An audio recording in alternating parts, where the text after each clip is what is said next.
guys do in your private time, please keep that off the air. Thank you very much.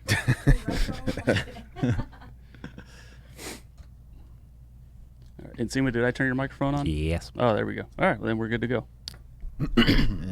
Make sure you turn his back off. Well, it was off in the first part of the last podcast. Yeah, it's one of those buttons. Yeah. It's one of those buttons that you just press, and you don't know if it's on or off. So now I know I can click it again. We're having a lot of trouble with our buttons lately. Our volume yesterday on YouTube, the guy wrote in and said, your volume is lower than my IQ. That's pretty sharp. I question his IQ now. I know. Yeah, that was I know. really Maybe good. his IQ's high. I don't know. I literally could never be that funny. I know. You've been doing YouTube for a long time. You must get some amazing comments sliding in here and there, right? Always super friendly. They promote mental health to the fullest. Very nice people on the internet. Oh, they're so nice. Especially YouTube, right? Oh, yeah. Especially when you move to the bodybuilding side of it. I don't know if you experienced that when you did your show versus powerlifting. Yeah, people just think you're just going to be awful at it. Oh, my God. They rip you apart. Yeah. But I never said I was going to be good at it either. I get told I was just trying it. I think you're pretty good. Thanks. I'll take that. Thank you for taking that. Yeah, when you went to bodybuilding, people were ripping you apart more, though? Yeah, no, it's just like it's way more of a, I guess petty would be the word. It's just more petty than powerlifting, it seems to be. It's just, I feel like there's so much, it's built so much more off of insecurity than strength training is. Not that powerlifting doesn't have its people in it as well. Right. But yeah, bodybuilding gets super petty. How did you do in bodybuilding? How do you think you did? Honestly, I did all right, actually. But I mean, I competed like, I stayed in my lane. Like, I would never be competitive like on a nationals pro card chasing level. I just don't have the genetics for it. But I did all right in the shows that I did. I did local, I did regional, I did one international show. And I always did well. I brought in like good conditioning, good stage presence. Right. So yeah, bodybuilding's hard. This guy's done some bodybuilding. You've done a bunch of bodybuilding shows, right? How many shows have you done? Like 6, I think 6. There we go. Yeah. I haven't competed in years. I haven't wanted to step back into that. Dude, I got out of it. I did like 7 shows and stopped in 2012. Yeah. And then I hated it. I was so bitter against it. Why? Just because for a number of reasons, like it burns you out. It does. It burns you out really quick. And then you end up, just because you get so burnt out, you end up focusing on the negative sides of it. Like, I got so sick of people telling me I was fat when I was 12% body fat instead of 7. And then like, I just hated it. I found strength training and I liked that so much more. And then I like the fact that strength was like a non-subjective athletic feat that you have to go and do on game day. It's not just you posing like you're in a pageant and then having some dude decide if he likes it or doesn't like it for God knows why. That was what I thought when I got out of it. Yeah. I recently did a show just this year, Christian Guzman's show, and I actually had a lot of fun and I fell back in love with it again. That was my last show. I don't want to do it anymore just because I'm not in love with the lifestyle. Mm-hmm. But I kind of got rid of like the bitterness. I got unburnt out. What did it teach you think? Balance and discipline, actually. I mean, discipline's a given. You need discipline to do a show. But balance was a huge thing because part of the reason I got so resentful towards bodybuilding, I think, was because there was zero balance in it for me, even mentally. Like, I started off as a skinny 104-pound kid, super weak. And I had like 11.5-inch arms my freshman year of high school. Yeah. I was just like this twig. So for me, like being big, being like huge was everything, like crazy big anorexia. And that's how a lot of people start, either underweight or overweight, right? And then what people do is they try to build their physique, same as I did, through bodybuilding of some sort to some extent. And they end up developing these good physiques, but they never develop like confidence, or so they put their entire world as their physique. That's one of the examples of lack of balance. Like, bro, you calling us out right now? I don't know, man. You got pretty fluffy back in the day. You have some good balance going on. You've done both sides of it. But what would happen though is like I would just basically validate myself through bodybuilding, which I see a lot. And so like how awesome I was or wasn't, how worthy of whatever was all based on how good my physique looked at the time. And then so when you take that with you, that can be a good tool to like tunnel in and go tunnel vision for a bodybuilding show for. But man, it'll burn you out so fast and there's no balance outside of that. Like, I didn't know how to like eat balance. It was either strict dieting or eating like an asshole. There was no like, I couldn't balance like this year. This prep was the first time I was able to like really successfully balance a relationship. Like, not just because in the past I would just tune life out, get full tunnel vision. I didn't care about anything. Don't talk to me, don't bother me. I'm doing prep. It's not a way to live. Yeah. So this show, I went in a lot more detached, taking a break from bodybuilding, made it so my validation wasn't in bodybuilding. It wasn't in my physique, which was nice. So I went into the show like it was a fun challenge for myself, but it wasn't like my end all be all, and learned a lot of balance through that. I was able to like maintain a beautifully healthy relationship during the entire prep. Ariana was with me through the whole entire time. That stayed good. I stayed busy with business the whole entire time. We'll ask her if that's true on the next show. Stay tuned. She's gonna be like, "Ain't it true at all?" Yeah. So discipline and balance. So the balance part was awesome. I needed that because it's good to be extreme in some areas. It can be a tool to hone in, but I think you also miss the boat if you're too tunnel visioned all the time. And the other thing was just more discipline. Like less pity parties, not relying so much on motivation. Let me ask you this, because I remember back in my even in like my main prep when I did like 4 shows in that season, my libido was shot. Yeah. And with the woman I was at the time, like first off, I didn't even want to do any of that stuff because I didn't have the urge to do that stuff, right? But also emotionally, like I just found it difficult to show her affection, even if I was really trying to try. Yeah. So you said that this prep for you, right? It was easier in terms of you two with that. What did you have to like do? Like what did you really have to think about? Communication was like the first part of that. Just because there's like no way around that. Like when it comes to like those final 3 weeks, it's just the energy levels are so low. Yeah. You just don't want to do anything. You're in your own world completely. So like the biggest thing was communicating this time around. Before, Ariana had never done a prep with me because I haven't done it in like 7 years. Mm-hmm. So before we got started, I was very clear with her and communicated like this is what goes into it. It'll be all right through this part to this part, and then the final X amount of time will be expect this. I made it very clear, got her on the same page. But the biggest thing was trying to show affection in other ways outside of that. Never make her feel like she was just like this nuisance on the side. Yeah. So like, though like the libido, it's hard to do that with a female. So like where the libido would go down, like, but I do little things like I had to make my own little prep meals, of course, but I might go and make her some fancy fun dinner for her, make it all nice. I get my own little meal going, but still like set up like a date night at home, candles, like all fun stuff like that.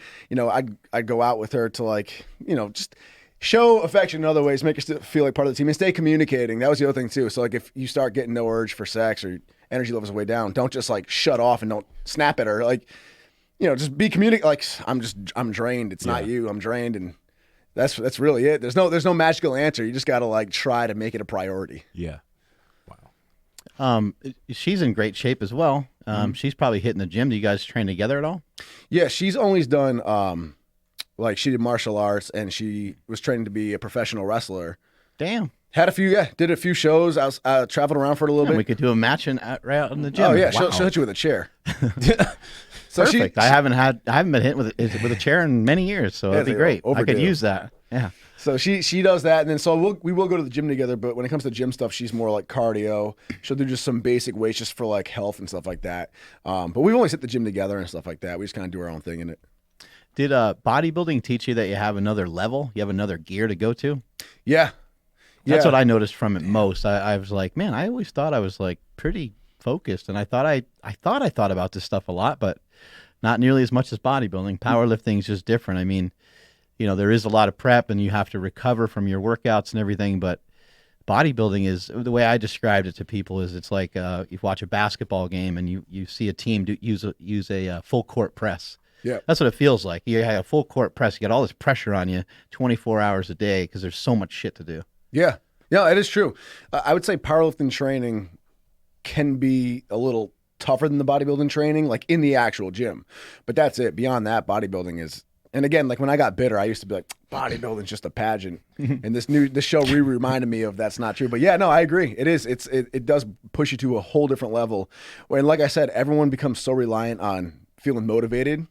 It's easy to kill it on a day where you're feeling motivated. And bodybuilding teaches you to dig in and push through with just pure discipline. Right. And then even when discipline starts fading, like you're like literally physically and mentally exhausted and you want to quit, then you just reach that extra level, that next gear you talked about, where it's just like there's no discipline or motivation, but you just have to do it. You have to force yourself to get through autopilot.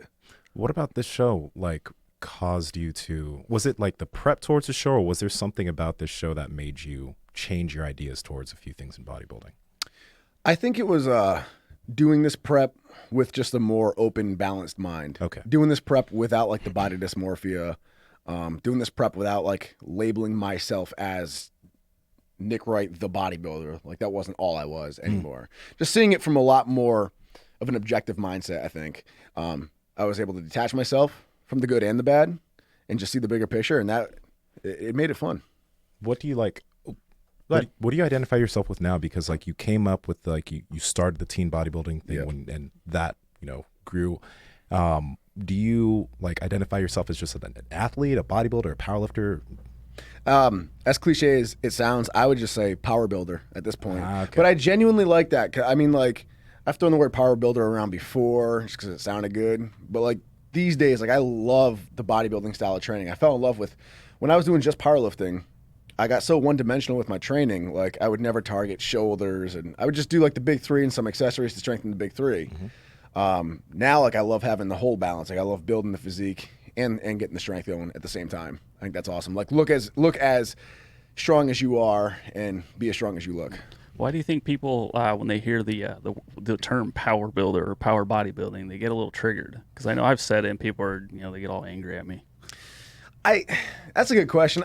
My guess would be that probably because it's just been thrown around on the internet so loosely. It's like pretty much anyone who lifts weights calls themselves a power builder. You know, if you do anything heavy at all, but you also do an exercise that builds your physique at all, oh, you're a power builder. But I think like I really embody that to the point where like I've put out my own programs that are power building, and it uses actual. I think that's when you become a power builder, when you actually use real programming that you would in strength training. And you guys know this, like strength training, the programming and the training is everything. Like your programming for strength training for powerlifting is as detailed as the diet is in a bodybuilding Yeah, prep. you normally don't really program in bodybuilding. Right, exactly. So what I did is I implemented programming into bodybuilding, but then diverse it a little bit, got a little more hypertrophy, like well-rounded training in there, but still kept program and structure in there, balancing frequency, volume, intensity, same way with powerlifting. So like that's actual power building in my opinion, using the principles of strength training and applying it to building the physique as well. How has all this helped you as a coach, going from a 104-pound kid to messing around with bodybuilding and powerlifting? How does it help you communicate to other people? I think the biggest thing is just I can see where a lot of people are now at all different walks and all different levels. You know, that kid who might be severely underweight, or that kid who's really overweight, or maybe that person who's been doing the basics for a few years and now is plateaued and wants to take it up a notch. I've been there. I've been through all those phases at this point, experienced all of it. So it's easier for me to pinpoint where they're at and gauge what would help them move forward. And I mean, my experience now is just so diverse in that area as far as like, I've done the losing fat thing. I've done like burning cardio and pushing yourself to that point to where you're dizzy every day. I've done the smashing, you know, triple bodyweight PR thing. I've done all angles of it now. I mean, there's still plenty more for me to experience and learn without a doubt. But I definitely think I have a lot of good ground covered now to where I can help younger or newer lifters out. Yeah. What do you think the biggest issue is facing people that like aren't getting what they want? Because there's a lot of people that train. Let's just say like there's some people that work out that are, you know, plus 15% body fat, but they want abs. You know, they're 20% body fat, and they train all the time. But like, what do you think some people are missing? I see it a lot. You know, I see it a lot, and a lot of people will say, "Oh, you know, I don't want to go to a gym until I lose some weight." And you're like, "Well, the gym's a great place to start this whole process." I feel like there's a few different answers there, but for one, I think stop looking at social media. And focus more on what your actual goal is, because I think that's part of the biggest problem. Like, the first step is you have to have an actual goal of where you want to go. And social media might give you somebody else's goal and not your own, right? Exactly. And then you get swayed left and right. It's like, all right, I want to lose body fat. I want to get abs. So you start losing body fat, and you start losing some size, of course, because of that. You might lose some strength. Then you see Kaylor Woolham deadlift 940 pounds, and you're like, I want to do that. Exactly. You see Larry Wheel shirtless, full and jacked, lifting a bus. It's like, so then they're like, oh, I want to get size now. So I think honestly, you have to pick a goal and you have to put 100% into it, and stop comparing yourself to others. as cliche as that sounds, I mean, that's so damn true. Right. Comparing yourself to others will like ruin you in all aspects, not just physical goals. And then I think the biggest thing people miss too is not setting goals that are outside of the comfort zones for themselves. Because to be very real, like I would not have been able to stay on the prep I was on for this last show if it was just for the sake of leaning down, like just to look straight for the beach. I wouldn't have done it because it sucked. It was so many days I just wanted to quit. What kept me going was the fact that I had a bodybuilding stage to step on, never mind in front of the internet now. So most people need, like I hear all the time people be like, I want to lose X amount of weight or get abs. I stayed on it for like 3 weeks, but I fell off recently, blah, blah, blah. You need to set a goal that's way outside of your comfort zone, that's incentive, that hangs over your head, that pushes you to like stay on track. So that's the biggest thing. I think direction and then incentive. Do you always have goals set? Like after this bodybuilding show, did you have something that you're trying to do next, or are there periods where you're just like chilling? I think you should always have some sort of goal set. What I like to do is kind of waver between really big goals and some smaller fun goals, because I think also diversifying where your goals are at. So like for example, the big goal obviously leading up to my prep was the bodybuilding show, of course. After that was a big goal, daily thing. After that ended, I set some goals business-wise that weren't so gym-related. Gave myself a little bit of a break in the gym and diet life. And then just in the gym, because you still want goals even in the gym, otherwise it gets aimless, you lose track of training. For the gym, I set some real short-term goals that were just fun and light for myself compared to like a bodybuilding prep. Like after the bodybuilding prep, I wanted to get like a 6-plate squat, and then, see if I could press the 150-pound dumbbells for like a clean set of 5, because I'd never spent a lot of time pressing dumbbells. Wow. So, but those are ones that I was on track to. I hit the 150s already last week. I hit that goal, and we'll try the 6 plates today. And but like stuff like that. Those are like short-term fun goals. They're not as ominous as a bodybuilding prep. So I like to switch it up like that. In a few more months, maybe I'll get an idea for another huge competition of some sort that I might set my mind to. When you have somebody that approaches you about bodybuilding and they say they want to, they're thinking about doing a show, and maybe they don't have the right look at the moment, right? Do you kind of cringe a little bit where you're like, oh man, like I don't know like how this is going to work out for this person, because like there's the whole side of it, the binge eating and the mental, the way it just kills you mentally. Oh yeah. Like some of the people I communicate with, I'm like, man, I wish you'd take your time and train for a little longer before you go, hopping into this. Do you feel that way at all? Now I do, yeah, because I've had some serious issues with binge eating myself after this show that I've been developing probably since doing it since I was a teen, but they really reared their head now, and I messed myself up bad after this show. And actually, funny, we can binge eat together. It'd be great. It's a healthy friendship. It'll be epic. We'll both be so bloated, passing each other some cheesy poofs. And then, but it's cool because then we're powerlifters. That's right. If I get fat, I'm a powerlifter again. I'm not a power builder. That's actually great, right? Because you can kind of be in between when you have the in between body fat percentage. As soon as you get fat, you're like, no, I'm powerlifting. Yep. like you're fat, you're like, no, I'm doing a power. Fat, yeah. Doing a power. I identify as a power lifter. Thank you. Like shit, man, you're getting skinny. I ain't skinny. I'm a bodybuilder. you got a defense. I'm physique fluid. That's right. I like that. I like that a lot. That's the name of the podcast right there. Physique fluid. I like it. I actually just had, it's funny, I just had someone message me on Instagram talking about wanting to get into it and stuff like that, but they said they were worried about losing their size, and I told them right off the bat, I was like, I wouldn't. I mean, if that's something you're worried about, I wouldn't. And it's true, because I don't like to put blame on anything else. I like to hold responsibility for myself.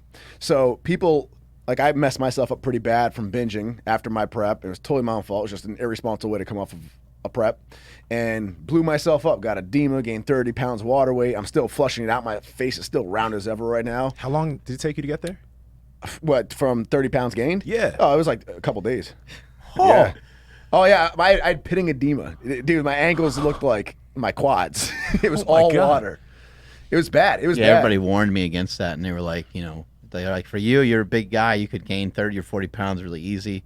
They're like, try to just put on like 10 or 15, like a week late, have it a week out from that. And so I tried to make it my goal to be within 10 pounds, like a month out, a month from competing and stuff. That's the way to do it. If I ever did step on stage again, I'd want to get to a point where, without even stressing it, just eating well-rounded. I like what you said about not tracking, just feeling your body out and adjusting. I like that. I think that's the healthiest way to do it mentally.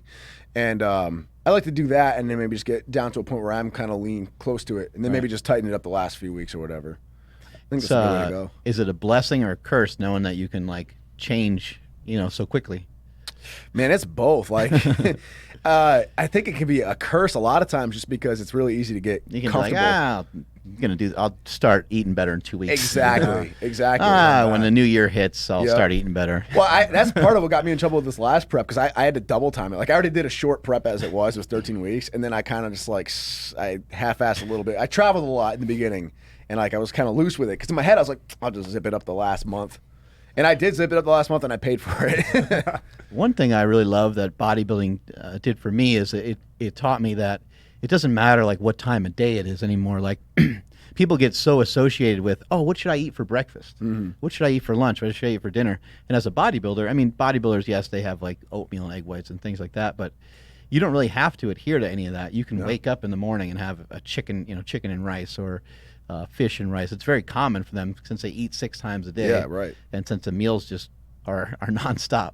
Is that how you ate too? Did you do a 6 meal a day type of thing, or eat something different? No, hell no. I couldn't do that because my appetite is too damn big, especially with like the binge eating habit going on. So what I actually did is I broke like the traditional rules of bodybuilding. Like all the old school guys yelled at me, but I would do intermittent fasting. And I trained fasted. All my biggest PRs I've ever hit were always fasted. I just feel good doing that. So I would train fasted, and I wouldn't eat my first meal until after the gym post workout. And then I'd really try to space it out. I eat about maybe 4 meals a day on prep, but and they were small meals though because my calories were so low. Because again, I had to double time it, so my calories were really. That was the other reason too. If I started eating first thing in the morning, dude, I'd fill up my calories by like mid afternoon. You're also a lot hungrier.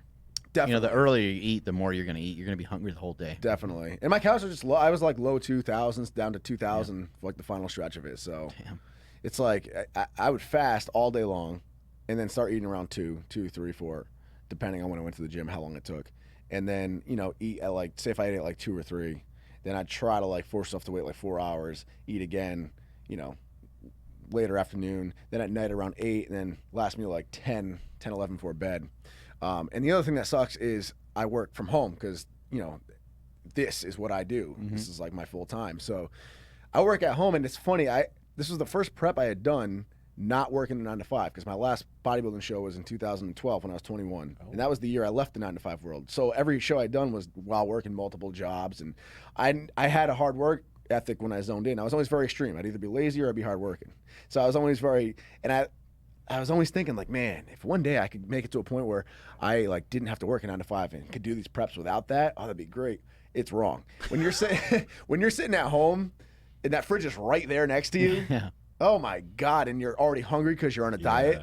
That's rough. I actually envied people who could go out and do like 12-hour shifts and stuff. Just because you're out of the house and you're busy and you're not sitting next to the fridge all day. No matter how busy you keep your mind on the computer, it's like you can eat whenever you want. You can take your lunch break whenever you want. So that makes it a little tougher mentally. Yeah. You said you do this for a living. What's this?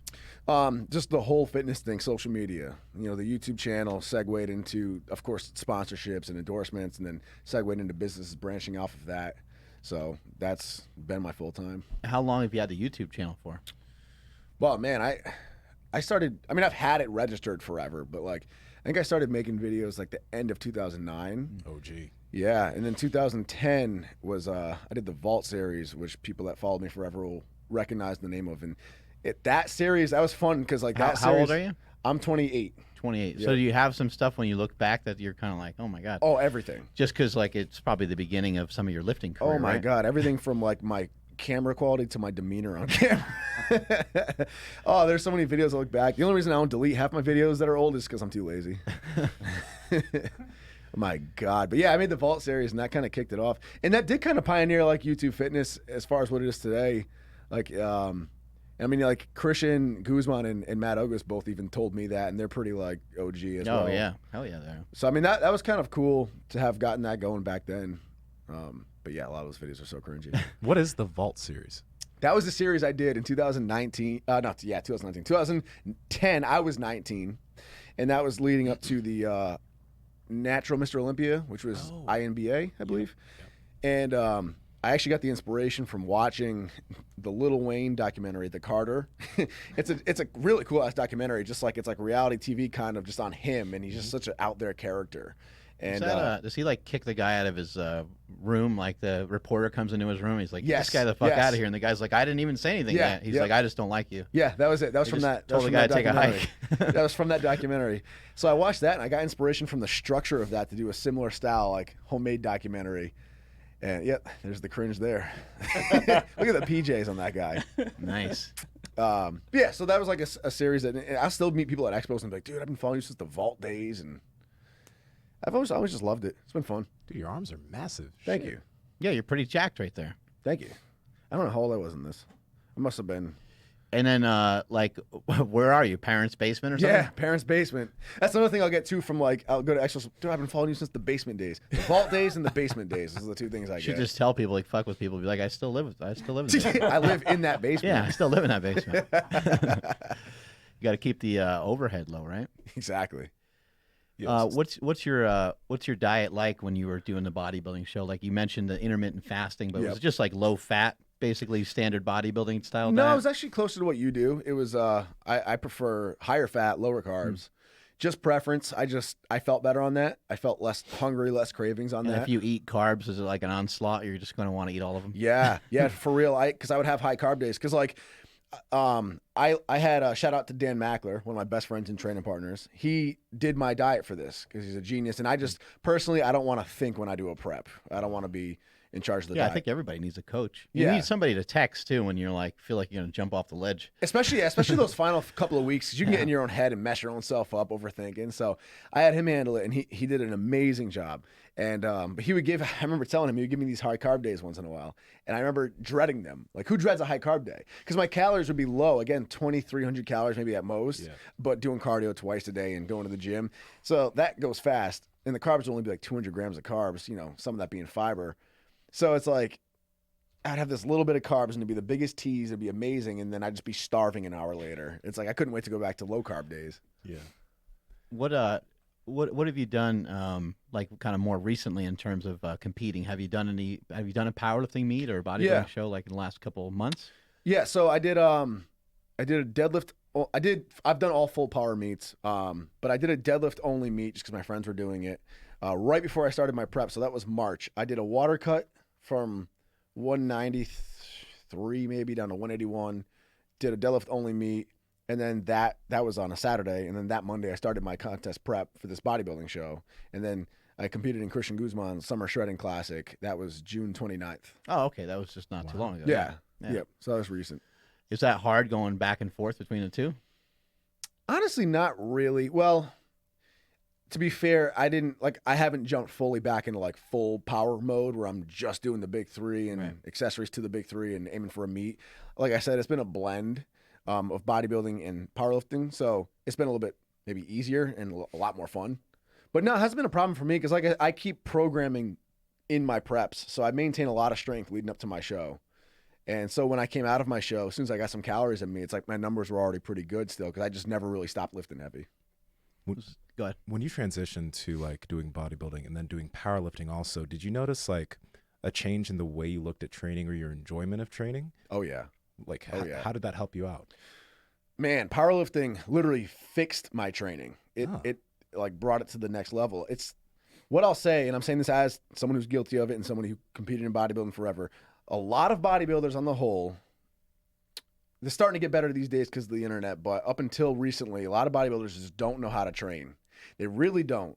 And I'm not talking just about the obvious stuff like partial reps. Like they literally, like the biomechanics of their lifts are just awful, like horrible. And that's why you see so many lower back injuries from bodybuilders deadlifting because they don't know how to deadlift. You see you see more torn pecs in the bodybuilding world from flat benching than you do in the powerlifting world. Just because they don't know how to do it. The biomechanics aren't there. A lot of bodybuilders won't bench press because they've gotten hurt on it before. Right, exactly. And it's insane. And with powerlifting, it's funny. It's like you always hear form this, form that. That was that was during the cut right there. I was 178 pounds, I think. That was 600. Dang. And Nice, conventional, 600 so you're pound not deadlift. cheating. Nice. Yeah. There we go, and a double bicep. And a double bicep. But yes, it's funny. A lot of them don't know how to train, and it's so like powerlifting. What you always hear, use good form because it's safety. Use good form and safety. When you're a teenager, you're like, yeah, whatever. But with powerlifting, as you know, you need good form to lift the most amount of weights. Right. It's just physics. If something isn't firing correctly, if your knees aren't tracking in the right direction, hips aren't opening in just the right way, the smallest details off, you're not going to be able to hit the max amount of weight you might be able to if everything was perfect. So it really teaches you like the biomechanics of the actual movements of these lifts, and then you also learn so much more about programming too. And that's why, like I said, that 600-pound deadlift there was during a cut. And I was still able to pull it off. Not astronomical numbers, but it was still solid for me. And that was just from applying programming that I learned from my powerlifting. Yeah. What made you start a YouTube channel? Did you feel that you had something to share, or were you just trying to document some of the stuff you were doing? It started initially because I just wanted to share my bodybuilding, like competitive bodybuilding. I was competing as a teen. You're like, people are going to be blown away by this. I'm fucking jacked. Really? I did. I'm going to the internet. I did. I had a blind confidence that was like That's ridiculous looking back, but I was glad I had it because it made me jump in. Right. But yeah, I wanted to showcase it. And at the time, there was nothing like that on YouTube. Was there anybody else you were kind of following, or was there any sort of like mentor, maybe like even if it wasn't on YouTube, was there somebody in the gym, or was there like a Jay Cutler or a Ronnie Coleman you were following or anything like that? So for YouTube to actually like inspire me to get structured on YouTube was a guy named Steve Mead, who's not in fitness at all. He does custom car audio. And shout out to Steve, because I think he actually lives in Sacramento. I think he's around this area. I followed him since I was super young. He has a crazy ass system, like 30,000 watt system. The bass shakes buildings. It's nuts. Oh, wow. But I'd watch his channel religiously because that's another thing I was into doing on the side for money, custom car audio I'll installation. have to show you my buddy's Sean's shop in Woodland. He's got all kinds of crazy shit like that. Yeah. That's sick. Yeah, you would dig it. That's really cool. So you were following him and well, that inspired me. That inspired me to pick up the camera and stuff like that. Right. As far as bodybuilders go, like Ronnie Coleman was always my biggest idol with bodybuilding. What a mutant that guy was, right? Well, that's the thing. He was strong too. That's why I liked him a lot. And I love Jay Cutler for his business sense. Right. So those were the two I followed. When you were younger, because I know when I was younger and I saw those magazines, I was like, yeah, I can actually get that big. Yeah. Were you naive like me? Oh, or no? of course. Of course. I'd be sitting there like 104 pounds eating my little sandwich with turkey and be like, I'm going to get like these guys. Yeah. Oh, my God. Yeah, dude. And it's like the more knowledgeable you get, the further and further away that dream is. Did you have anybody early on that like could school you about like nutrition and stuff? Nah, not really. Nothing? No. Yeah. No. My uncle did bodybuilding non-competitively, and he looked really good. But, he was old school, too, so he was all about just, like, went by the magazines and stuff. So, no, I was all, like, just self-learning through the internet and a lot of trial and error. I think that's what makes YouTube so special. And guys like yourself and guys like Guzman, right? It's like this community from kind of the beginning stages of fitness and YouTube kind of coming together. Yeah. And there's a lot of people who are like, yeah, I didn't really know anything, but I started watching, these videos on YouTube. And you're like, I mean, even Bones Jones has said that's how he learned how to strike. Yeah, right. And you're like, okay, fuck. No, it's insane. It's like, and that's why I said, like, you see a lot more powerlifters utilizing bodybuilding-esque nutrition now, which is good. And then likewise, you see a lot of bodybuilders who are now learning how to train now. I think that's largely because of the internet. You see bodybuilders 100%. And then look at the females. Look at how strong the females have gotten in powerlifting. And I think a lot of that has to do with social media. A lot of that has to do with CrossFit. I think CrossFit was maybe more welcoming to male and female participants. Right. Where powerlifting, not that it wasn't open, it just there was just a lot less females in it, for a long time. Yeah, the internet got me into powerlifting. Johnny Candido's the one who got me into powerlifting, actually, because before I was like that classic naive. I thought powerlifters were just a bunch of fat guys doing 1-rep maxes with really weird colored plates. I could never tell. Fat guys with goatees, right? Bald heads. Just sit in the corner and they bitch about the government and they do a set every 10 minutes. Yeah, with really funky colored plates. Right. But then I saw Johnny doing it on YouTube and I was like, oh my God, that's a kid who's like my size using real gym plates. I can see how much is on the bar. Yeah, and he's strong as shit. Yeah. Yeah, and that got me into it. So the internet's been good. Yeah, it gets you fired up. You mentioned doing a lot of cardio. Yeah. What are your thoughts on cardio? Like, do you think it's like if you did another bodybuilding show, would you still utilize a lot of cardio? Sound like you had to do it because you had a quick prep. Yep.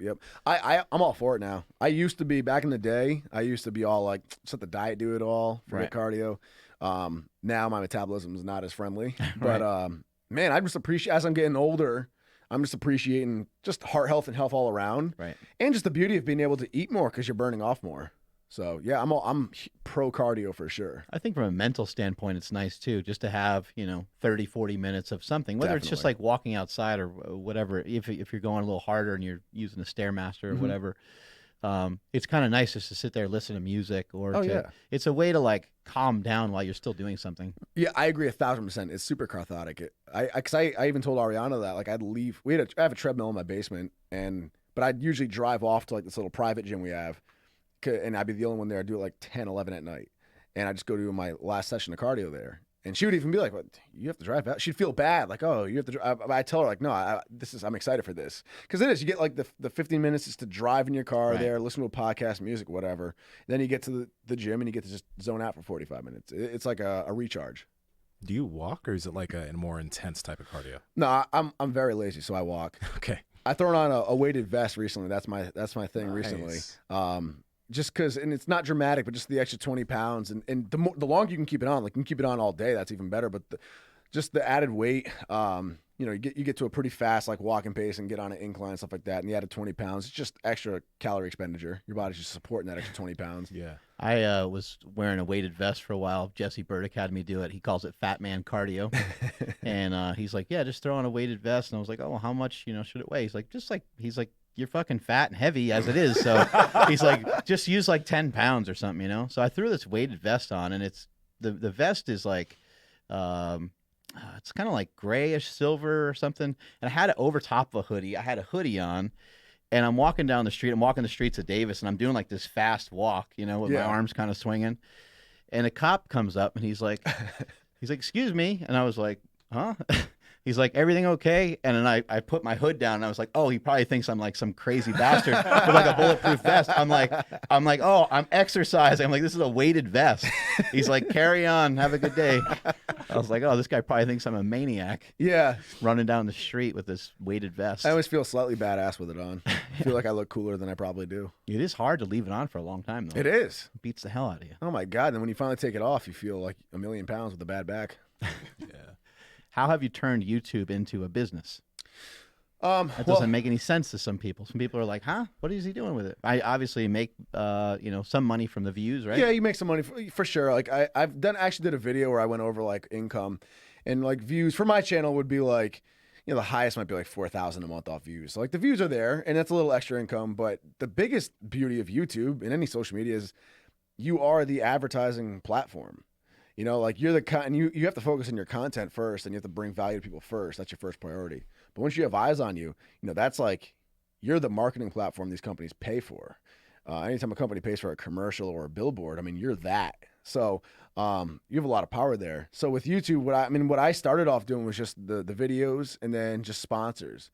And sponsors would pay well. You get salaries and stuff like that. You get commission, which pays a lot more than I think people realize. People either think sponsors, you either are broke and you get nothing but the product, or you're like multi-million-dollar contracts. It's right in the middle. Yeah, so then from there, it's like you can branch off into your own businesses. So I've had, my own apparel lines going. I've partnered up on different brands with other people that are on social media as well. You have an affiliate link with us, for example. Yeah. Like you can actually use Nick 10 on there you go. Mark Bell Slingshot and get 10% off everything. It's crazy. There you go. Oh, that's interesting, because I think a lot of people, like, they're not sure of like how that all works. Obviously it's easier for you to do now because you got a following, right? Yep. But how did you start to learn some of that? You just started doing it, and how did you even gain a big following in the first place? So I think the most important thing to put out there is if you are looking to get on YouTube just to make a living out of it, I just wouldn't get on YouTube, because I've seen that fail about 100 times. Like you have to start off with a passion that you're passionate about showcasing. Like you mentioned the guy with the car audio. Yeah, like the car audio. Who cares what it is? Just something you're passionate about. He loved it, and it blew up. And like you did powerlifting. Right. That's how it started. You were in love with powerlifting and wanted to share that, and that blew up. And that's how I started with the bodybuilding. So you have to have, because it grows so slow. It grows so slowly. You're not going to make slow crawl. Yeah, you're not going to make anything. So I've seen 100 times people will want to get into it for the wrong reasons. They want to make the money. They want to get the sponsors, start their own business, whatever. And they get into it and they try it for like, I don't know, a week, a month, a year. And they don't get thousands and thousands of views, they don't get money, and suddenly they start getting discouraged because holy shit, videos actually take a long time to edit, and wow, and then they quit. So you have to, you can't be aimed at the money. Like money was not even a thought when I started, and it's still like I still try to not make it my forefront. You want to keep your eye on the ball with business always, and constantly stay moving in business. But I mean, for me, it's like when it comes to YouTube, the content and whatever I'm passionate about showcasing needs to be first in line, and then I think everything from there falls off of it. But for me, honestly, like I have strengths and weaknesses like everyone else. Marketing was a strength, public speaking was a strength, sales. Weakness was business mind. Like I wasn't horrible in business, but I wasn't like super analytical with it. Like Christian Guzman is someone who's like, I've been friends with him for years, and he's an example of somebody who's just got an amazing business mind. And both of his parents are entrepreneurial. I think that's so cool. He's so good at seeing the bigger he knows picture. all the numbers and Yes. everything. And that was always a weakness for me. Not that I couldn't get my head around it, I just never had an interest in it. Like I never thought about it. So for me, I was always, marketing came second nature, linking up with sponsors and getting my own brand out there and selling my own brands, clothing lines, that was all easy. But as far as like really expanding these businesses and scaling them, that was something that like I have a much better grip on it now, and I'm working on some new things now, but that took me like a long time to get. But for me, it was just sharing what I loved, and then, marketing myself. And if there was a product that I used and loved, I would contact the company that made the product and be like, hey, listen, I love to share your stuff more. Why don't we work something out and get something going like that? Do you handle all this yourself? Yeah, 100%. And did you go to school for business? No. Also, I decided really early on that I hated school for the structure of it. I realized I was good at whatever I was interested in and horrible. Like I just hated it. I don't like the structure of it. I think there's so many flaws about like the education system in general. So for me, I think school is needed for certain fields for sure. Medical field, there's a bunch of fields where it's needed. But I think for a lot of people should really just focus on using school as a tool to get where they're going if it can get them to where they're going. If not, I mean, it's so easy to learn so much now in the age of the internet. When did you come across like that idea for yourself, like that you didn't really have to go to school to achieve what you're doing right now? Probably like my 100th time getting kicked out of class in 7th grade. Oh, snap. Okay. No, that really was it. I'd always just horse around and get in trouble in school and blow it off a lot. And like I said, like I would ace classes that I really liked. And then, man, if there was a class it seemed so stupid and pointless to me. And then I think I hadn't really thought much about this until like right the second, but I think maybe getting into bodybuilding as early as I did at 14 and learning it myself, maybe subconsciously that also kind of showed me like, okay, if there's something I actually want to learn and get good at in life, I can learn it myself. I don't need to go to school for this. Yeah. Again, depending on what it is you want to get into. What about like editing and stuff? You film and edit your own stuff? Yeah, I love that. Ariana will help me film sometimes, and she's awesome with it. She's got a creative mind. And I love editing. It's something I enjoy doing. So there's a lot of times I hear people like they want to start something, but they're like, I'm not going to start until I get this, and I'm going to need someone to film it. I'm going to need an editor, and it's like, well, man, maybe you're thinking way too far ahead. Maybe just how about you shoot a couple videos yourself and see if it works. Exactly. Start there. Just dive in. Maybe with your phone or whatever you got. 100%. Just dive in. That's what I tell everybody. I mean, you're never going to feel ready. There's always going to be, even with business too. And like I said, that I'm trying to segue more into business now outside of fitness. And that's like the area where I'm not super like confident. So that's all like learning for me, but it's just a matter of diving in, doing my research and diving in as much as I can. Trying to copy us. That's why you came here. Exactly. You're filming everything. I saw you. I know what you're up to out there. What kind of things are you doing right now to get better at business? Man, I'm just, so like I'll lay out a plan. Like, and there's some like new brands I'm working on right now that I don't want to discuss until obviously they're to fruition. But I think I just got really fed up with things I was bad at and wasn't good at, and things I hadn't really plunged into. And good recovery. Thank you. That was always all right with public speaking. But I got fed up with just things I wasn't like that savvy at, and I knew I wanted to start doing some new things outside of fitness. So what I just forced myself to do is just really lay out a game plan. I'm blessed to have a lot of friends around me that are very successful. So I have a lot of people I can go to for questions. And I've been able to see a lot of the inside of structures of a lot of businesses that are very successful. So I had like a good layout of what needed to be done, and I'd lay it out, make a game plan. In any area that I knew I didn't know anything about, like ad targeting, for example, something I've dealt with a little bit, but I always hired someone else that really handled that for me in the in-depth, the Facebook pixels and retargeting and the really intricate side of it. So this time around, I've spent hours and hours and hours with my morning coffee, taking notes on notes on notes and just studying that and researching that. And I'm still not an expert on it, but that's something I'd like to be able to do myself and become really good at. Yeah. And just stuff like that, scaling, like the more analytical side. You got to talk to our boy Josh. Josh. He'll help you with that a lot. Hell yeah. YouTube is something that you have to know stuff about too. I mean, you need a good thumbnail, you need good titles. There's ways of optimizing it to get better views and things like that. You must have learned a ton about that kind of stuff. What are some things someone can do to help, kind of get their video to get a few more views? Thumbnail and title. Those are the two biggest things. Thumbnail needs to be catchy, needs to catch your eye, and the title needs to be something that's catchy as well. Clickbait. I do think there is a middle ground for clickbait. Mm-hmm. It is needed. You're competing with like media nowadays. Yeah. So you need some bit of but there's a way. There's extreme clickbait, which is totally misleading, and there's a way where it's in the video. You might have just spruced it up a little bit. Oh, my dog died. Yeah, yeah. No, they didn't really. Like one time I was like one time I think I used this one twice actually. One time I took a picture of me like standing. I think it was just random. I don't even know why. I was like in a store, just like standing, looking sad, like a jacket on.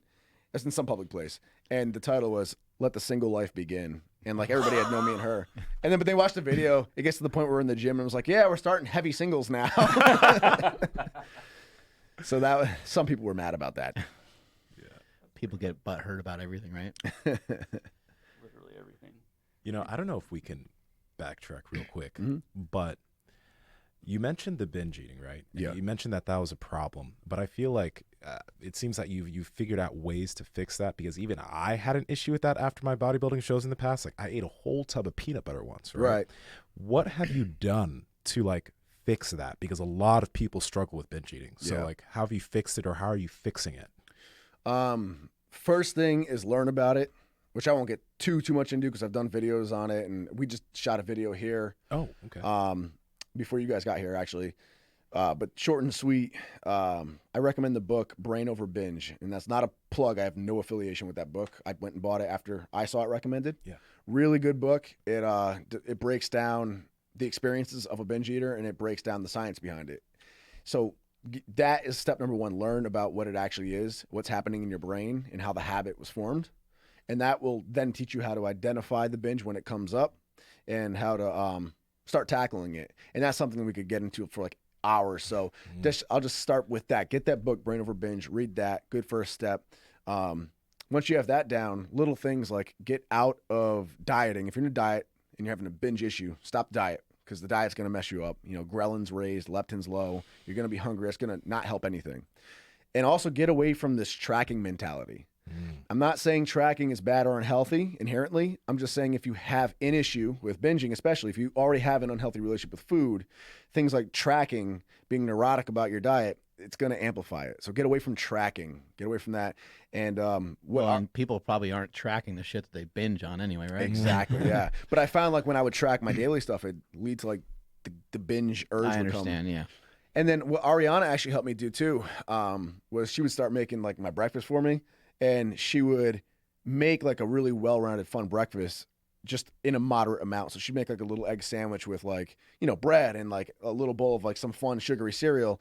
Stuff that normally my brain was programmed to be like, okay, I'm having this now. So that means I need to have a light protein-only meal later on to counter it. Or I'm having this today. Tomorrow needs to be higher cardio and lower carbs to balance it. Like foods that were like trigger foods, more or less, they're foods that you put on this pedestal of being like bad. What eating those every day in moderate amounts was doing was helping me get back in line with just the fact that they're just foods. They don't need to be put on a pedestal. You don't need to feel guilty for having them or get excited to have them.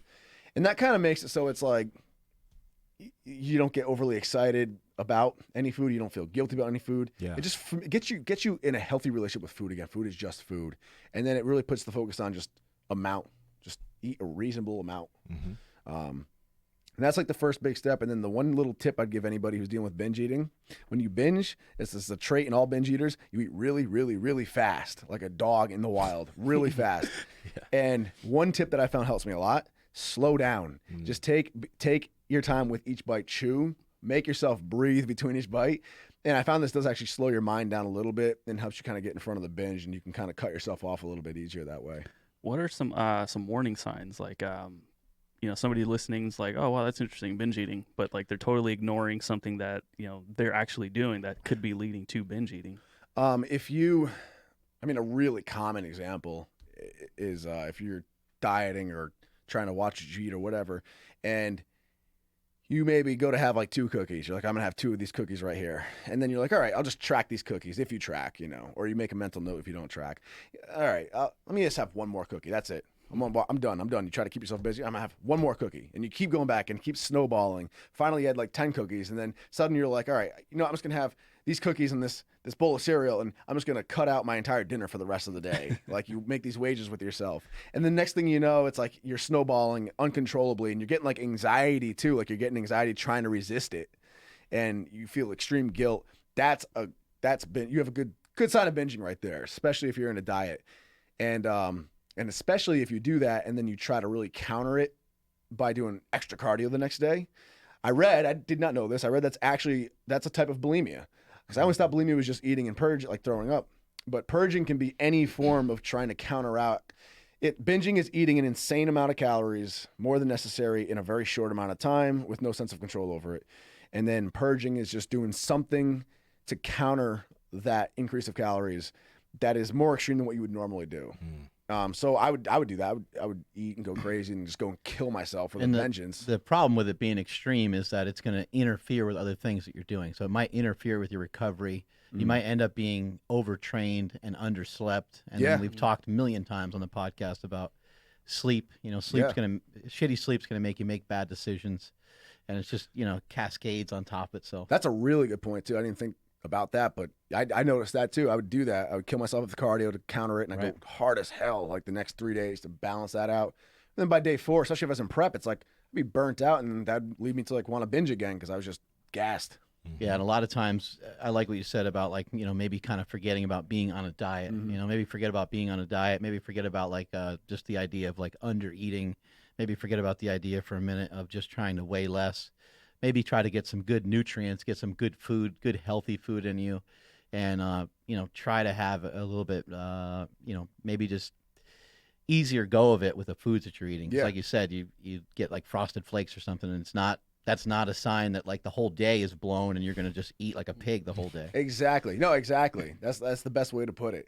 And just getting familiar with those foods takes away that power the Frosted Flakes would normally have. What do you think about cheat meals? On the topic of binging? That's an interesting one too. I feel like well, if you have an issue with binging, you're really going to find out when you give yourself a quote unquote cheat meal, because you'll likely just go off the charts with it. What do you like to do? That's tough, because I'm like in this point now where I'm getting myself back under control with a healthy relationship with food. So I don't know if my opinion is even the best. I mean, when I would diet, when I was in contest prep, there was no cheating period. But like when I was dieting for like a photo shoot or something a little more casual, I would diet all week and then do like a cheat on the weekend, like on a Saturday or something like that. I think if you can control them, like if you do it in the form of a refeed where it's structured, like you actually give yourself a structured amount of calories to follow, that can be beneficial. It's tough. See, I think if you have a good relationship with food and you can balance it, I think a cheat meal is fine. Right. I think if you don't have a good relationship with food, a cheat meal is going to help fuel that whatever that unhealthy relationship is. I think it's a tough balance of trying to get people to you want to get people locked into their plan, because you know that it's going to take a long time. Somebody needs to lose 50 pounds. It's going to take them time. Right. And they need consistency. And like, we're not trying to lose 50 pounds and, have that be some heroic thing. We're trying to lose 50 pounds and keep it off forever. Right. And so because of that, like this whole process has to take a long time. So you're hoping that the person you're helping can not even have a desire to have a cheat meal. Yeah. But it's really not realistic. So it's like, man, maybe if I just, if I tell them once a week they can have a cheat meal, we already know they're going to eat more than one cheat meal. Yeah, We know they're going to they're going to probably spend the latter half of like their Saturday or Sunday and probably pig out. Hopefully it doesn't turn into a whole weekend ordeal. But it's a little easier for them, and it's easier for their relationship with whatever they have going on at home, and they can say, hey, look, here's what I'm doing. I really want to lose weight. I want to put everything I got into this. But you know what? On Saturday, you and I get to go out, and we get to go enjoy some wine, and I'm just going to eat like whatever comes our way. So I think it's easier for people to do that.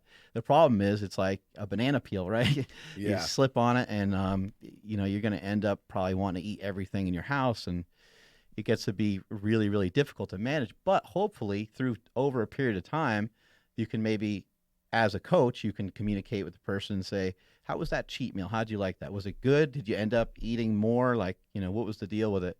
And then you can say, okay, well, let's see if we can just control that a little bit more as we keep going. And hopefully over a period of time, they can learn not to go too crazy. Yeah. I think that's like I said, I think if you can apply that balance, it's good. Right. It's one of those tough calls where it is kind of necessary, especially if you're really trying to make a transformation. What's your favorite food? Oh my God, what isn't my favorite food? Everything. I love all fast food always. Like I'm a huge junkie with fast food. Though I've actually haven't had it much after this show, but fast food, man, I love Chipotle. I love cereal. If it's edible, I like it. Pizza. I love pizza. I do pizza every Sunday before pressing. Yeah, pizza Sundays are pressing Mondays. Do you still? How come we don't have pizza Sundays here? We have pizza for breakfast. Yeah, we do have that. I was going to ask you, what's your favorite cereal then? Oh man, lately I've been on Sour Patch Kids cereal kick, which is what? no, it's a cereal people either will hate or love. And you know what's funny is I don't even love it. It's not my favorite cereal, but I've just been on a kick of it lately. Why? Is it like legit sour? It tastes like Fruit Loops with a slightly more sweet tart flavor, like the I never candy sweet tried it. tarts. And It you does drink sound this with bizarre. milk. Yeah, with milk. It doesn't taste like an actual Sour Patch candy. I hope not. It's literally, you know what sweet tarts taste like? Yeah. That candy, they're like Yeah. they're like not super sour. Uh-huh. It's kind of like that taste, but with like a Fruit Loop texture. Yeah. It's really not. It's not even. I don't know why I like it so much right now. Nsima, it can't be any worse than raw liver, dude. That's true. Yeah, It's impossible. Raw liver, it's an acquired taste though. What? Maybe this But is this too. this is too. No, this is too. yeah. Yeah. You'll either hate it or love it. It's, All right. it's a There's a weird. movie, I Give think that a it's shot. called, I think the movie's called That Sugar Movie. And there's a scene in it where the guy's just like, he pours tons and tons of sugar into the bowl. And he's like, he like specifically went somewhere so that people would see him like eating it. And his point is like, this is the same as eating cereal. Right. And he's just crunching on this sugar. And he's like, with no milk or no nothing in there. And it's just great. It's a great scene because you're like, yeah, that's pretty much what fucking cereal is. Oh, you know what's my favorite cereal? Big Nutter old bowl butter. of sugar. Okay. Nutter I butter can- cereal. I That's can get good. behind that. It is like a big bowl of shit. Oh my God. I'll eat it. I'm like, who am I? Corn and sugar. It was supposed to help prevent you from whacking off, but I don't think it even does Supposedly. that. What?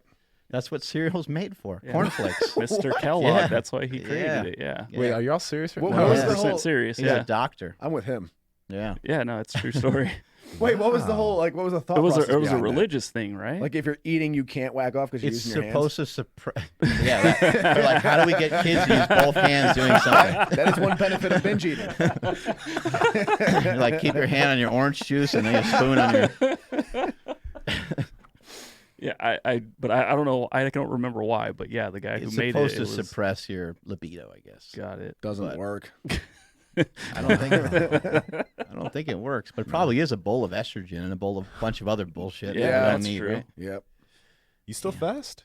Because you said you messed with that for a bit. You'd still. I use like that intermittent right now? fasting. Yeah, I'm actually curious to see how squats are gonna. This will be my first time squatting heavy, not fasted. Oh, okay. So Do you think I like it. fasting helps binging or makes it worse? I think it can make it worse. You got to be very careful with it. Like that was one of the first things Ariana and I. Ariana literally just held my hand through this because I'm such like a stubborn meathead. So like I'll just stay in my ways. And she's like, no. Like you're killing yourself. You got to let me help you. So she started making my breakfast, and she also like had me like experiment with not fasting at first, and it actually did help because you eat a bigger breakfast at first, and it satiates you. Because I like fasting a lot, and I think fasting has some benefits in the sense that it can it makes your appetite a little bit smaller by the end of the day. So you know you can eat less calories and feel fuller. But if you have an issue with binge eating or whatever, then no, you're just getting your appetite revved up that much higher. So by the time you finally do eat, it's like go time. Yeah. So I got a good grip on that, and then I eased fasting back into it. And so now what I do is I'll fast, and I'll make my post-workout meal, my first meal of the day, big. And I'll make it well run. Usually it's like an omelet with some like chicken in it and stuff, some cheese melted in the omelet, and then like I'll do like a bowl of oats with like some blueberries and stuff. So I'll make it like a big meal, and that'll be like one of my only 2 like major meals for the day. Usually like a smaller meal like in between. But no binge with that anymore. I think fasting is great, like intermittent fasting, fasting for 16 hours and things like that, because for a lot of us that lift, I think we like to eat. Oh yeah. So the fasting, it sounds counterintuitive, but the benefit of the fasting, or the big bonus that we get, is we get to eat later on. Yes. And you get to kind of stuff yourself. 100%. Yeah. I love that. I agree. Like I said, if you can get a grip on the binging part of it, that's the way to go. I like just the big post-workout meal to break it fast. Do you still feel uncomfortable when you feel like hunger? And the reason I ask this is because, like, it's interesting. We had a woman named Georgia Eid on, and we were talking about fasting. She's like, oh, that's not really good for a lot of people, though, right? And you're also saying that for binging and for people that have those issues, fasting might not be ideal. And I see why you say that. But something that helped me when I started doing intermittent fasting was really being comfortable with being hungry, and not like having hunger and immediately turning to food. Right. Because I used to do that. So do you still feel like does hunger uncomfortable for you, or? Not hunger, no. I actually went the opposite way. For me, maybe just because the dieting itself. For me, I associate that feeling of hunger with almost like a weird discipline. So I actually like it. I kind of go into the hunger a little bit more. Like if I feel hungry, I'm like, hell yeah. Like we're partitioning and mobilizing fat. Like it's and with the amount I eat, it's like it's not really that big of a deal. But you just, for me, hunger, I just feel like I'm being more productive. So that doesn't bother me. What actually messes with me is when I actually start eating. And then, oh my God, like when I eat and then I just become more ravenous with every bite. And that's why I said, like, I'll force myself to slow down between bites, and then it kind of gives me a chance to like unwind that urge. But yeah, I'll eat. And if I don't force myself to consciously, like, it was weird because I lost my ability to feel hungry. It's like what you hear with those my 600-pound lives. It started getting like that. Like if I wasn't in pain, my stomach wasn't in pain, I wasn't full. I get to the point where I was like full, like what normal people call full. Your belly's full, and you're like, oh, that was good. But in my head, I was like, well, I'm not hurting yet, so I can technically fit more in, so that I'm still hungry. So it was like that. So like Ariana would ask me, she'd be like, well, are you even still hungry? Going from like my 8th bowl or something, I'd be like, I don't know. I think so. So what I started having to do is literally I'd eat like a big sized meal, and I'd finish it, and I'd immediately, my impulse would be want to go and get more of something, and I'd literally have to force stuff to stop, take a breath, and if you wait like 10 minutes, you're usually pretty good. It helps. It helps, kicks in, and mentally too. But I have to be like, all right, you know what? I feel starving still, but just logically, that is a big size meal. I have to be full there, even if I don't think I have to be full. I just tell myself that, and then I just wait it out, like you said, and eventually it would pass. And now it's like, okay, right. Some people say, like, after a meal, you should be able to like get up and go for like a light run. Right. You know, and it's like, if you could keep that rule of thumb your whole life, you probably would never even really need to be on a diet. Yeah. No, seriously. But who the hell can do that? Right. No, I would eat to the point where I couldn't even like lay down in bed. Can't see. Oh! Yeah, that's like the old Louis C.K. bit. He's like, the doctor's asking me, like, so about how far into a meal do you stop eating? Or how far into a meal when you're full do you stop eating? He's like, I don't stop eating when I'm full. Right. It's like, I stop eating until I feel like, oh, shit, I can't breathe. Yeah. You're like, oh, I went too far. Yeah. Dead accurate. Yeah, I remember I used to think about that too, because back then I had no idea about nutrition either. I'm just like, I don't know. When do I stop? I think a good way to look at it is that a hunger can be healthy. A modest amount of it, and especially through like intermittent fasting. I'm not talking about someone who has like a eating disorder or something like that, but like I think some hunger, just like we can all agree, food is very healthy for us. Not eating can be very healthy as well. Just going through some periods where you're like, shit, I'm really hungry, and then waiting it out a few extra hours, it's not going to kill you. It's not going to cause any negative damage at all. What I'll do now too is to kind of like weed out if I'm actually hungry or not is I'll ask myself, could I go and focus on doing work right now on the computer? Or I'll actually go and try to do the work on the computer. And 9 out of 10 times I can get through the work fine because I'm not actually hungry. I'm just in front of the fridge. Once in a blue moon, I'll be like, all right, I'm just going to go do work, and my stomach will still be growing. Then it's like, okay, I can't focus. Now I really am actually hungry. Yeah. But yeah, that's like a good test. If you can focus on doing something else, you're not hungry. What was your 9 to 5 job that you had before? Well, so I got my first job technically when I was 13. at Oatley's restaurant. I was washing dishes, and I was working like illegally like 50 hours a week at some weeks, and a lot of rough around the edges people in there. But I like that. It like got me up to speed on like the real world and the working world quick. And then so throughout high school, I got a few other jobs, also in kitchens, prep cooking, dishes, line cooking, whole 9 yards. And then senior year, I was doing the restaurant, senior project in school, bodybuilding prep, and then doing landscaping and construction on the weekends. Wow. And then after high school, I knew from the very start I wanted to pursue my own thing. I didn't want to go to school, and I was confident in it. And so out of high school, but I still had to obviously work a job. So out of high school, I went right into full-time construction and landscaping with Real Handy Incorporation in Warwick, Rhode Island. And it was fun. It was a lot of cool experiences, masonry work, wood, everything. Everything.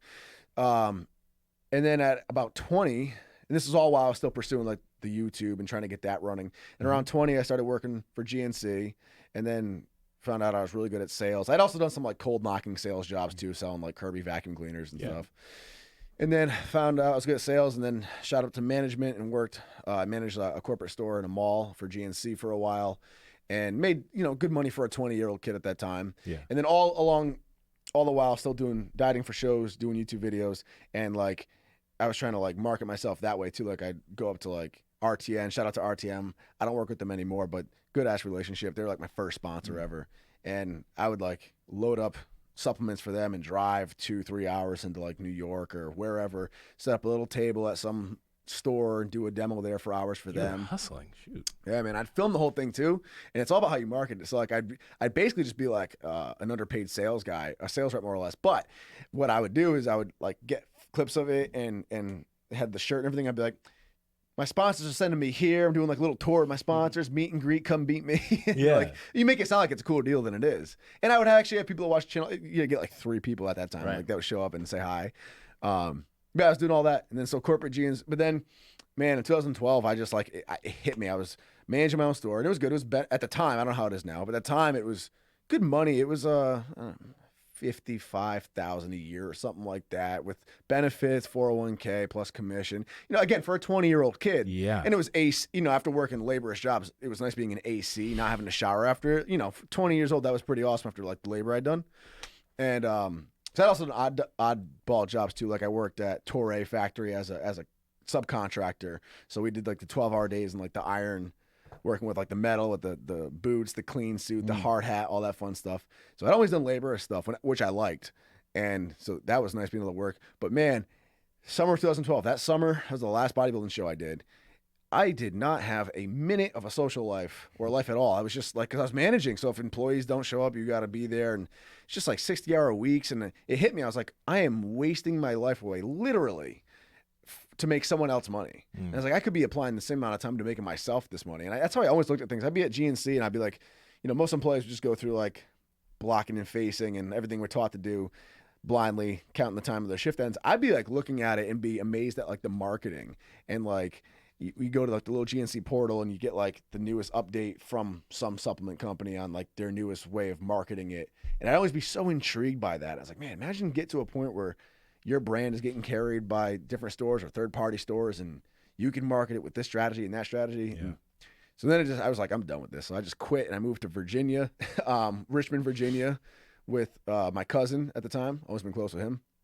And then that's where I actually met Max Tuning. And I got him. He was a fan of mine, hit me up, asked to work out. We became really good friends. Yeah. And then I got him on YouTube. And now he's blown up. He's killing it. The deadlift man. Yeah. And his channel is awesome. He's killing it. His business is killing it. So it's crazy how things work out. But that's it. Shoot. Yeah. It's, how come, what do you think, makes you so driven? Like, is this from mom and dad or is this you? I definitely think mom and dad had something to do with it, as far as they're always very supportive and encouraging. Yeah, they didn't care that you were driving, into New York City. No, they were all for it, because I was always very like hard-headed and independent, and I was always good at selling things too, so I'd make everything sound awesome. But no, like my dad would always he'd always help me out. Like he would work night shifts. He'd wake up and drive me to the gym when he should be sleeping. And he'd work out with me. He was always an in shape guy, but he didn't have to do that, but he would do that, like wicked supportive stuff like that. So I think subconsciously just having that, I've seen it firsthand. It's like having somebody behind you, whether it's parents or whoever, that is that blindly confident in you and supporting you, even if it's like indirectly. I think that does a lot for one's confidence. So I think that has a lot. I think I'm very grateful to have had that. I think that helped boost my confidence enough to just make me dive into things and get out there. Any brothers or sisters? 2 younger twin sisters, Vanessa and Christina. They're fraternal twins, so they don't look anything alike. 2.5 years younger than me. Oh, okay. So, yeah, man. Everybody live in Rhode Island?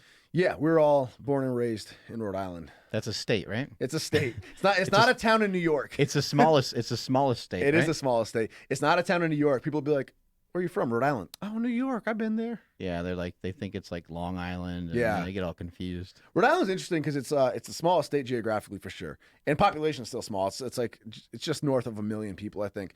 But you don't feel like you're in a small state when you're in there. It doesn't have a small town feel to it. Well, depending on where you go, like you have Providence, which is big downtown city area. Then you have a lot of beach areas that don't even feel like they're like part of the state. So it's interesting. I think that's why some people end up staying there. I don't want to stay there, but I think that's why people do. It's a weird state. Gets fucking cold there, right? It does. It gets warm in the summer. It's Yeah. same temperature as here, but plus humidity. And it gets cold in the winter. Do you always, with your business right now, like, do you want to remain independent, or do you like want to partner with people and do stuff like that? I want to remain as independent as possible. I don't see partnerships work out long term ever. Like, I can't think of very few people start off as partnerships in business and end up lasting. The only time I see it work is after, 2 parties have already established themselves, and then they, if 2 businesses are already done well, and they're like, hey, let's partner up on this new project. Right. They both already understand how to do business, and at that point, it's like a financial agreement. Right. And I've done little things like that. Like I was a silent partner with Brett Gibbs for his line. I was just distributing and stuff like that. Cool. Oh, powerlifter, right? Yes. Yeah. Okay. 3-time world champ. He coached me for a while. I actually got to give him credit. He was the one who brought my lifts up to where they are and gave me like a lot of the knowledge that I have now with lifting. He's got an insane eye as a coach for strength training, and he became a really good friend. But yeah, so I agree with that. If you're both already established in something, jumping in on some extra project can be fun. But as far as like someone partnering with me on my own primary thing, I couldn't do that. I'm also very much the type where it's like, I hate being micromanaged. I hate being on someone else's schedule. I very much like need to be doing my own thing on my own time. That's good times. That's great that you recognize that, but it's also good that you ate shit for a long time and actually just did it. Yeah. You worked for other people for a long time. Most people, they don't want to do that. They don't want to like have those years where it's fucking hard. Right. No, that's true. They just want to get right to where you're going. So they're like, I'm just going to start my own thing. And it's like, but you don't have any history of starting anything else. You definitely need, I think social media is guilty for that. People just see everything looks like an overnight success on social media, and then nothing looks like it requires any work ethic on that side of life. Right. So when it does. Yeah. When you left GNC, did you have like a safety net or like a plan B, or? I mean, I didn't think so, but I just wanted to hear from you. See these arms? I'm out of here. Yeah. I'm taking these guns and I'm leaving. Pretty much, man. I just dove same way. Nobody puts these guns in the corner. Yeah. Same way I dove into bodybuilding when I really shouldn't have. I just dove into not having a job when I shouldn't have.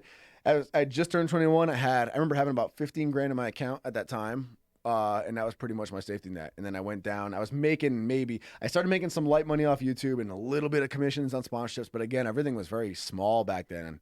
So I was making maybe like $600 to like $1,100 a month. And, and rent would be like that. Right. So Dang.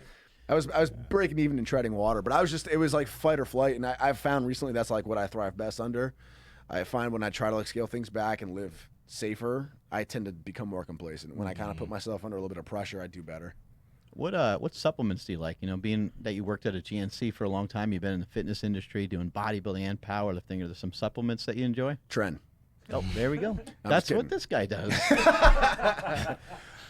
That's not true, everybody. Disclaimer, I'm not on Tren. Not actually on Tren. Nsima, we call him. Nsima. No, honestly, man, really just pre-workout.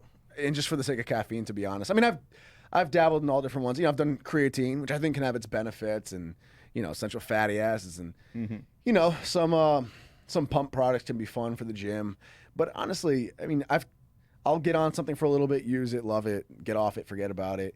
Really, it doesn't really make a big difference. What about like just protein powder, just for flavor, just because it's like for me, I like it because it's different than eating steak. Right. You know what I actually liked recently during this prep a lot was Ghost's vegan protein powder.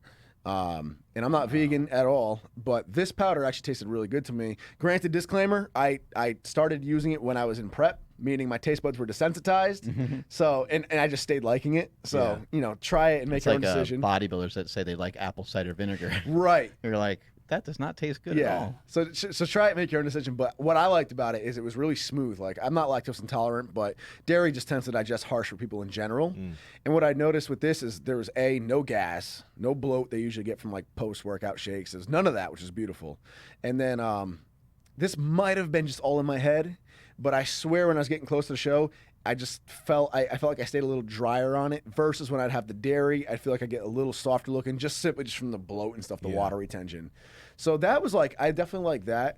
But I still like play around with different ways. Like I love MTS for their flavor but yeah, I don't try to, these days I don't glue to too much. I still use the same pre-workout all the time, which is Isatori's Morph Extreme. And I buy that on Amazon now, so I'm not even affiliated with them.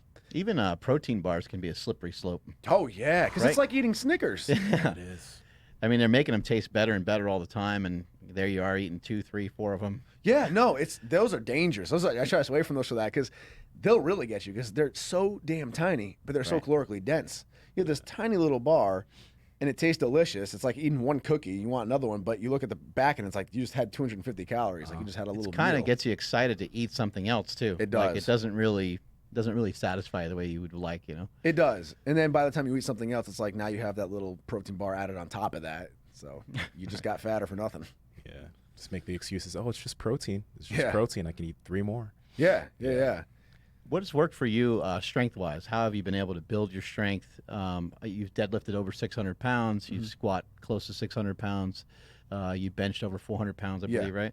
I mean, those are some great numbers, and then especially for your body weight. How have you been able to do that? Like, do you do high amount of sets, or what's your... No, I actually, I'm one of those guys that doesn't respond well to high volume.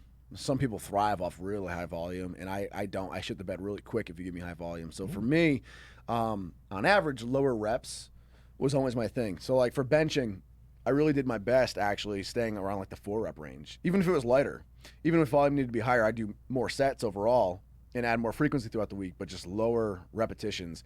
And same with squats, like rarely ever higher than 6 reps on squats. I never do 8s and stuff like that. So, and then as far as the actual volume itself goes, like I was never the type to be doing like 50 reps in a single workout like some of these guys do. Right.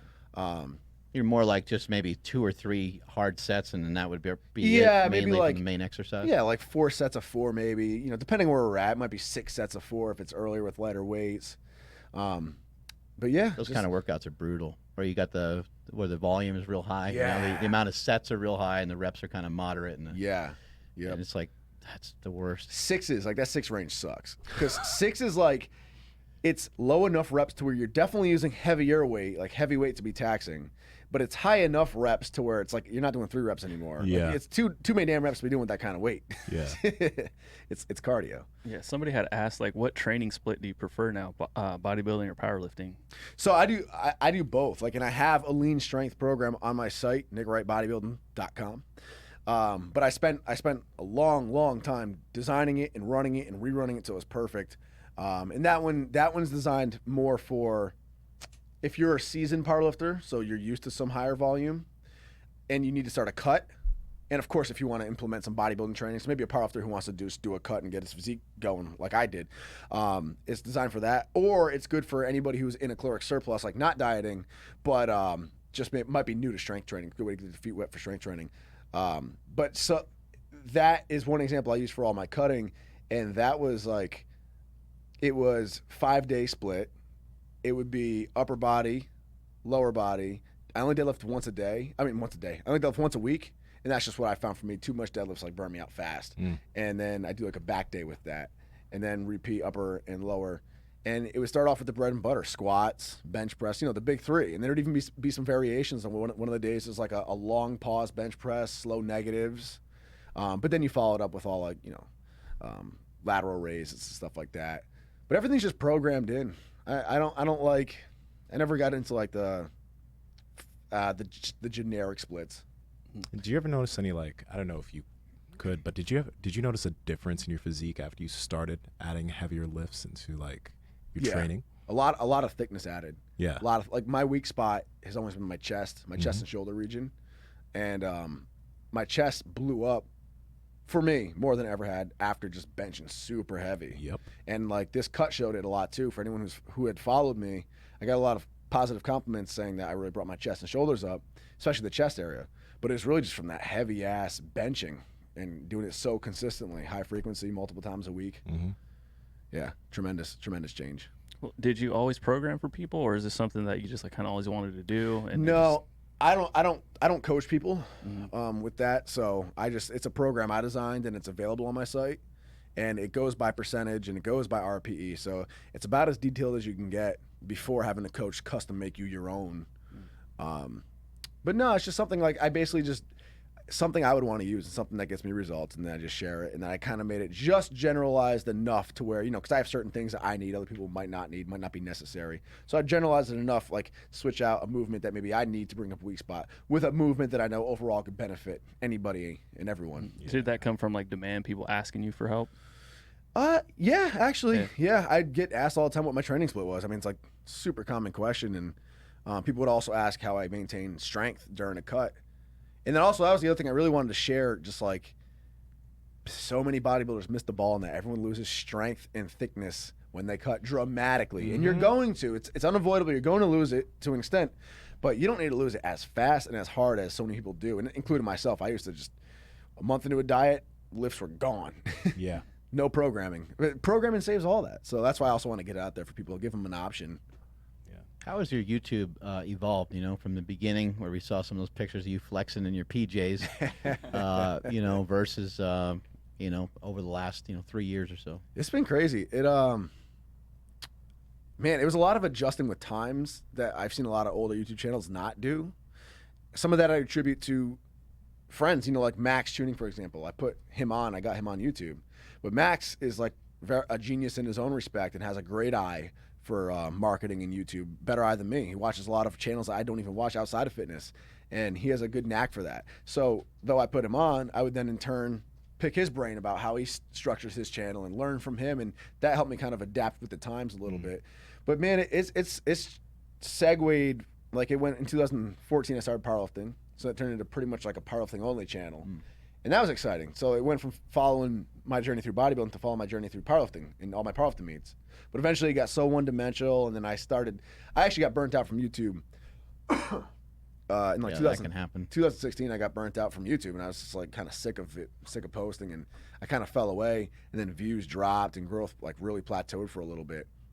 And then I got really back active again, probably 2018-ish. And so that's about where we're at now. 2018 started the blend of powerlifting and bodybuilding. What's your favorite thing about it? YouTube? Man, creating. Just creating. Like, I love that. Like, I love getting in my own world and being able to create content that I would actually want to watch of my favorite person. That's the most fun part to me. And then just being able to interact with so many people, even though they're all strangers, just having thousands of people interact with you and they start to get your inside jokes. It's like having a whole extra family. It's crazy. What videos have worked for you that maybe you weren't expecting to go really well? Oh man, because sometimes you don't really know. You're like, I'm just gonna put this up. I don't know how it's gonna go. I did a video once called "Supplements: The Good, the Bad, and the Ugly," and I thought it'd be all right. I thought it'd be like a little bit of a hit, and yeah, it blew up. You see, it's like 1.4 million views. Look at my crazy hair back then. I don't know why anyone let me leave the house like that. Face was just as fat. Hair was even fatter. Dude, I remember watching this video now. It just hit me right now. Yeah, man. So I did that, and that blew way up. That's crazy. Wow.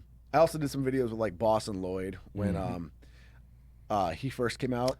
Yeah. And I actually jumped on that one fast because this was before Rich Piana was even like blowing up. So nobody had been honest about steroids. And I remember him posting stuff on Facebook about being honest. And I said to him immediately, it's like, we need to make something because it's going to blow up. And I did a few videos with him. There's one video we did that I deleted that had a few million views. It was called I think it was something like my first $1,500 steroid cycle or something like that. And it was essentially just me, hypothetically, we were just shooting the shit. I was like, so Boston, say you wanted to blow me up to like become a prime bodybuilder overnight. What would you put me on? And he started giving me all these doses and we rounded up the price. But then like I kind of got nervous that somebody eventually would try it and hurt themselves and sue me. So I just took that down. Oh my God. But there's still a few videos with him that aren't so dangerous. On that topic, what's caused you not to take the leap into that realm? Just Oh wait, he's claiming that he's natural? half natty. Half natty. Honestly, I just feel like if you don't have the genetics to become something like top of the line, I don't know if it's really worth it. Or unless you can like monetize it.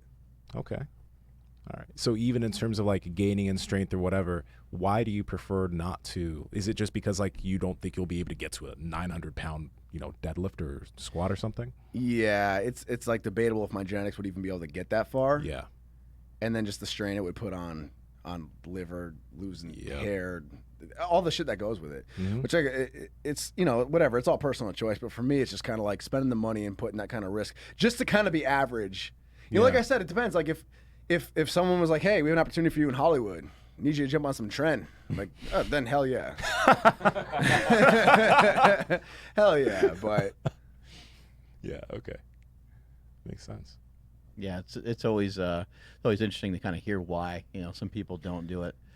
And yeah, it's just, I think sometimes like you just get to a certain point in your career where you're just like, well, I'm just not. Usually people don't do it like really late in their career. Like if they're lifting for 5 years, 10 years. Ironically, that's like the best time to do it. Yeah, you're probably going to do it like in the kind of early going. But once you've already kind of gotten past that, you're probably not going to. Well, you want to know what the funniest reason was, actually? It's kind of ridiculous. But I really, like, leading up to the 405 bench, I so badly wanted to hit a 405 bench naturally. Just for myself. That was because I was so weak at bench. Like benching was my absolute uphill battle genetically.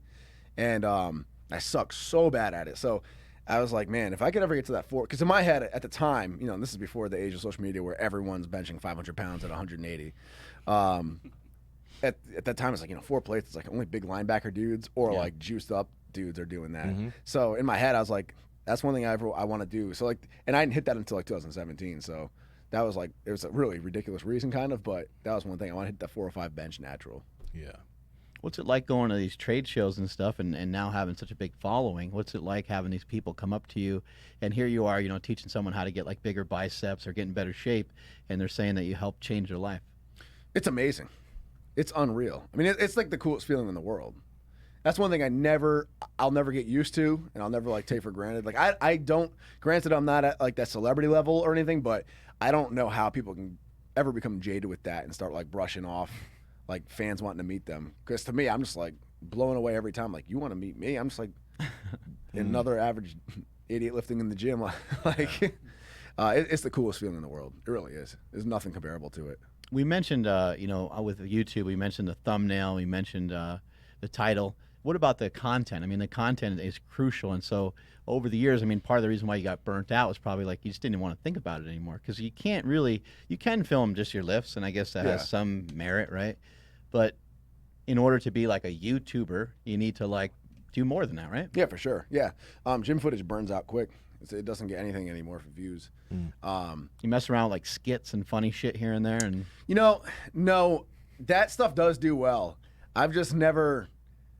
The idea of trying to get a funny skit has always been overwhelming to me. I feel like I just fucking try to intentionally be funny. Yeah, exactly. If you say something funny, then so be it, right? People like a lot of day in the life stuff. They like seeing your daily life. They like seeing like the inside of the lives of people they follow, and they appreciate good editing, clean cut, cinematic style editing, which I enjoy making.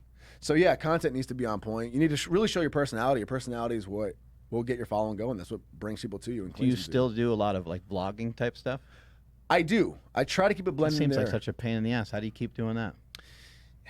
It is a pain in the ass. Well, I've definitely like my video upload is not as frequent anymore. Like I do like maybe a video a week now, compared to like I used to do like 3 videos a week, 4 videos a week.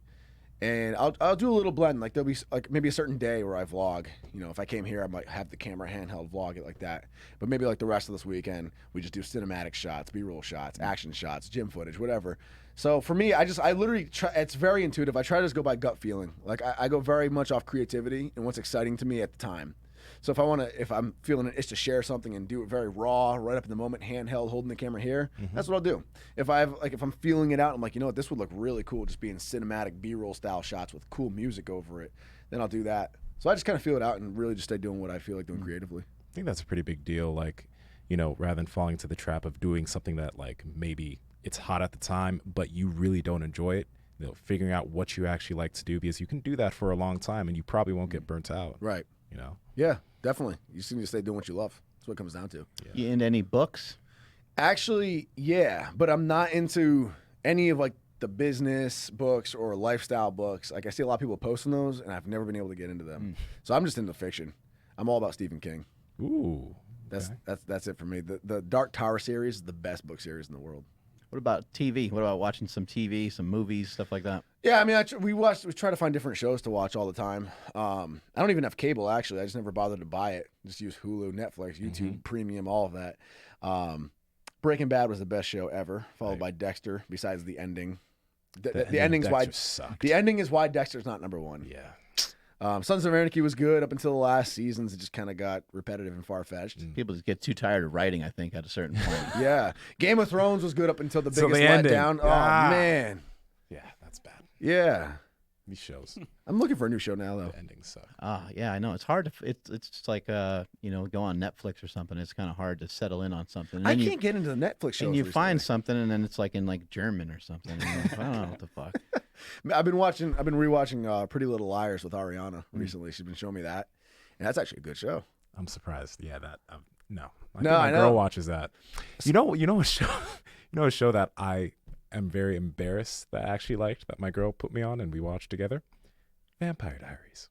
I've never watched that. You shouldn't watch it. You shouldn't watch it. But it was pretty good. I'm already watching PLL. I might as well.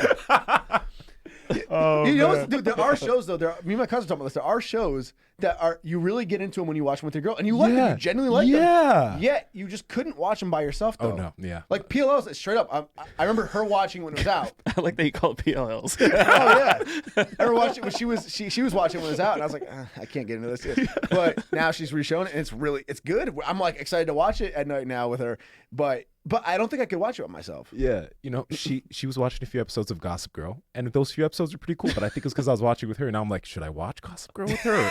Am I still like, what's going on here? I don't know what's going on. You're like, no, jujitsu, powerlifting, jujitsu. I'm going to bed. Dude, some man stuff. man. Yeah, we just finished up Orange is the New Black. Oh, I tried watching the new season that just came out. Man, Did you watch any of the previous ones though? oh yeah, I'm all Okay, caught up. I'm cool. all caught up. But man, I don't remember like.